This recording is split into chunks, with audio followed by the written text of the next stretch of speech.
अपने जीवन को कैसे खुशहाल बनाएं, सुखी बनाएं, अशांत मन को शांति कैसे मिले। इस भाग दौड़ भरी जिंदगी में बहुत ही संघर्ष है, प्रतिस्पर्धा है। ऐसे में हर व्यक्ति अपने जीवन को लेकर, भविष्य को लेकर, परिवार को लेकर के बहुत ही चिंतित रहता है।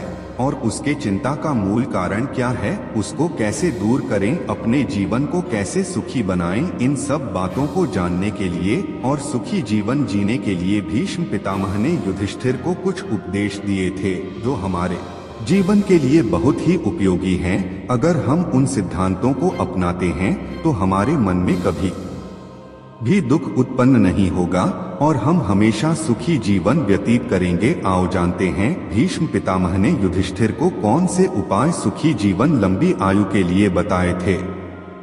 जब भीष्म पितामह मृत्युशैया पर थे तब युधिष्ठिर ने उनकी लंबी आयु व स्वस्थ जीवन के रहस्य जानने के लिए उपदेश देने की प्रार्थना की। तब भीष्म पितामह ने 12 बिंदु बताए जो आज भी प्रासंगिक हैं। भीष्म और युधिष्ठिर संवाद हमें भीष्म स्वर्गारोहण पर्व में मिलता है, जिसे भीष्म नीति के नाम से जाना जाता है। भीष्म पितामह शरशय्या पर 58 दिन तक रहे। उसके बाद उन्होंने शरीर त्याग दिया। तब माघ महीने का शुक्ल पक्ष था। इन 58 दिनों में भीष्म के समक्ष सभी लोग संध्या को एकत्रित होते थे और उनसे ज्ञान की बातें सुनते थे। भीष्म ने इस दौरान राजधर्म, मोक्ष धर्म और आपद धर्म आदि का मूल्यवान उपदेश बड़े विस्तार के साथ दिया। इस उपदेश को सुनने से युधिष्ठिर के मन से ग्लानि और पश्चाताप दूर हो जाता है। जब पितामह भीष्म बाणों की शैया पर लेटे हुए थे तब श्री कृष्ण ने युधिष्ठिर से कहा, तुम्हारे मन में अशांति है, तुम भीष्म जी के पास जाओ और अपनी समस्या का वर्णन करो। धर्म का ज्ञान रखने वालों में भीष्म सबसे श्रेष्ठ हैं। जब वे नहीं रहेंगे तो संसार ऐसा तमोमय हो जाएगा जैसे चंद्रमा के न रहने से रात्रि हो जाती है। भीष्म जीवन और मृत्यु के बीच में पड़े हैं। जाओ, उनसे जो कुछ पूछना है पूछ लो। युधिष्ठिर, कृष्ण, कृप और पांडवों के साथ कुरुक्षेत्र में पहुंचे। मृत्युशैया पर पड़े हुए भीष्म ने जो उपदेश उस समय दिए उनमें से कुछ उपदेशों के बारे में बताने जा रहे हैं। सत्य धर्म सब धर्मों से उत्तम धर्म है। सत्य ही सनातन धर्म है। तप और योग सत्य से ही उत्पन्न होते हैं। शेष सब धर्म सत्य के अंतर्गत ही हैं। सत्य बोलना, सब प्राणियों को एक जैसा समझना, इंद्रियों को वश में रखना, ईर्ष्या द्वेष से बचे रहना, क्षमा, शील, लज्जा, दूसरों को कष्ट न देना, दुष्कर्मों से पृथक रहना, ईश्वर भक्ति, मन की पवित्रता, साहस, विद्या, यह 13 सत्य धर्म के लक्षण हैं। वेद सत्य का ही उपदेश देते हैं। सहस्रों अश्वमेध यज्ञों के समान सत्य का फल होता है। सत्य ब्रह्मा है, सत्य तप है, सत्य से मनुष्य स्वर्ग को जाता है। झूठ अंधकार की तरह है। अंधकार में रहने से मनुष्य नीचे गिरता है। स्वर्ग को प्रकाश और नरक को अंधकार कहा है। ऐसे वचन बोलो जो दूसरों को प्यारे लगे। दूसरों को बुरा भला कहना, दूसरों की निंदा करना, बुरे वचन बोलना, यह सब त्यागने के योग्य हैं।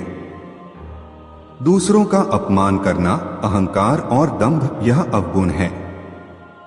इस लोक में जो सुख कामनाओं को पूरा करने से मिलता है और जो सुख परलोक में मिलता है वह उस सुख का 16वां हिस्सा भी नहीं है जो कामनाओं से मुक्त होने पर मिलता है। जब मनुष्य अपनी वासनाओं को अपने अंदर खींच लेता है, जैसे कछुआ अपने सब अंग भीतर को खींच लेता है, तो आत्मा की ज्योति और महत्ता दिखाई देती है। मृत्यु और अमृतत्व दोनों मनुष्य के अपने अधीन हैं। मोह का फल मृत्यु और सत्य का फल अमृतत्व है। संसार को बुढ़ापे ने हर ओर से घेरा है। मृत्यु का प्रहार उस पर हो रहा है। दिन जाता है, रात बीतती है। तुम जागते क्यों नहीं? अब भी उठो, समय व्यर्थ न जाने दो।